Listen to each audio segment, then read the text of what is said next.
What's up, YouTube?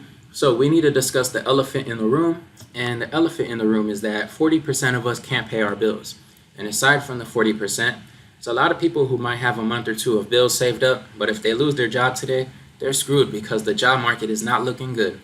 So, this article right here says that Nvidia is a no-go for over half of this ultra-rich club's members with assets worth $165 billion. That's because they might have Nvidia stock already, but they bought it when it was cheap. They feel like it already hit its peak. And these rich people, they have a quarter of their portfolio in real estate and another quarter of their portfolio in public equities. So the reason why is because real estate is always something you're going to use, especially if it's luxury real estate. You always need a place to live, even if you don't live there. People will always want a place to stay, if they're visiting a nice place. Always be a good Airbnb or something. Also, Nvidia plunges almost 10%, dragging a basket of chip stocks to the worst day since March of 2020. And the steep drop knocked almost $300 billion in market cap off the chip maker and weighed on the broader market. See, the higher they climb, the harder they fall. And, Nvidia just went up way too high, and the market is going to fall. You see, Warren Buffett, he knows what's going on behind the scenes, and he's been selling a lot of stock as well. He's not involved with Nvidia, but I read about him recently. Super rich Americans are giving up on the stock market and holding more cash and alternative assets. Here's why. Now, in this article, it says ultra high net worth individuals and billionaires seem to be following a similar pattern. Warren Buffett's Berkshire Hathaway, for instance, added $2 billion to its cash reserve in the first quarter of 2023. And as I said, within the last couple weeks, he sold like $1 billion worth of his bank stock. So that right there just says enough. These people know more than the average American does.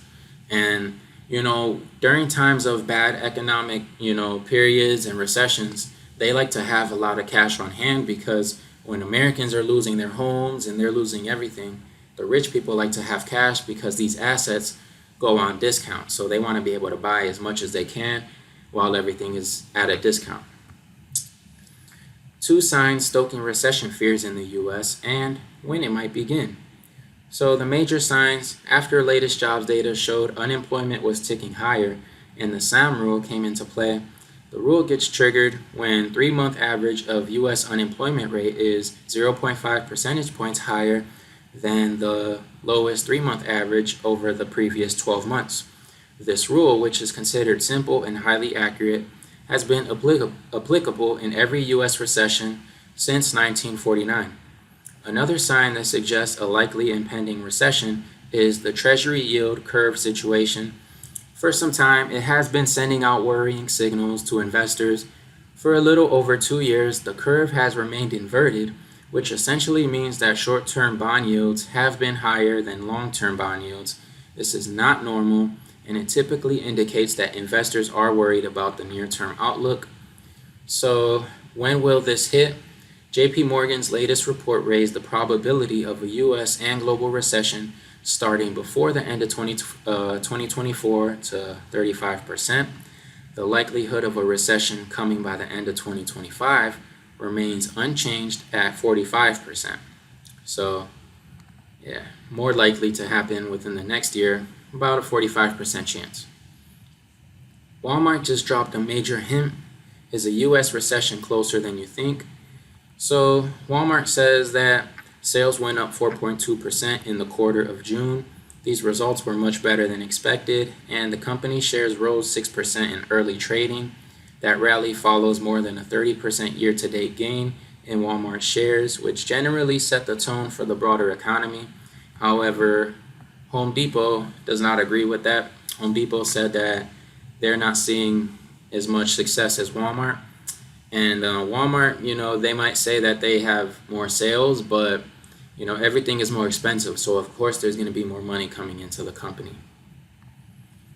So, layoffs and record low hiring at U.S. companies bring bad news for teachers and tech workers. So, remember that during the pandemic in 2020, we seen that tech workers, it was the hottest industry. They were making tons of money. They were working remotely wherever they wanted to. And there really wasn't any inflation at the time. So I mean, it was the best time to be a tech worker. Now things are turning around. Inflation is running rampant, and tech workers are getting laid off. And a lot of times they're struggling to find another job. And even when they do find another job, a lot of times they're having to take pay cuts. So it's not looking too good for the tech sector. So, starting to see U.S. labor market cooling down. ADP reports weak hiring, tech layoffs surge, and yeah, it's just not looking too good. And this trend looks like it's going to continue. Friday's jobs report will likely determine the size of the Fed's rate cut. And currently, we're talking about 25 basis points, but it's subject to change. Consensus estimates are for a net gain of 160,000 jobs, a solid increase from July's estimated 114,000 gain, and for the unemployment to dip to 4.2% according to FactSet estimates. So that's just where we are right now. U.S. job openings fall as demand for workers weakens. So companies are not hiring as much as they were. And the thing is that companies are, even though they're not hiring, they're not really laying off as much. Layoffs are slowing down, but people are still looking. People are still looking for jobs. So it's really a bad combination. Jobless claims dropped to an 8-week low. Hiring has slowed, but layoffs are not rising. So right now the economy is kind of stuck. People are in a pickle right now. And traders are even placing a $9 million bet on September stock market crash. So that right there is not good news, because we have people that are betting for the market to crash this month, and we don't want that. So hopefully that doesn't happen, because we have a lot of rich people selling stocks and stuff, which means that they're betting on the market to do bad as well within the coming months. We don't need everyday traders to make the same bets as well as the rich, because these traders, they're obviously doing it because they want to make money and get rich, and that's bad for everybody. Meanwhile, we have people who have their 401ks and their IRAs just sitting in the stock market, and if the market were to crash, then they would lose pretty much everything, and that would be unfortunate for millions of Americans. So we just gotta hope that this doesn't happen. We would prefer a soft landing as opposed to a major market crash and a huge recession.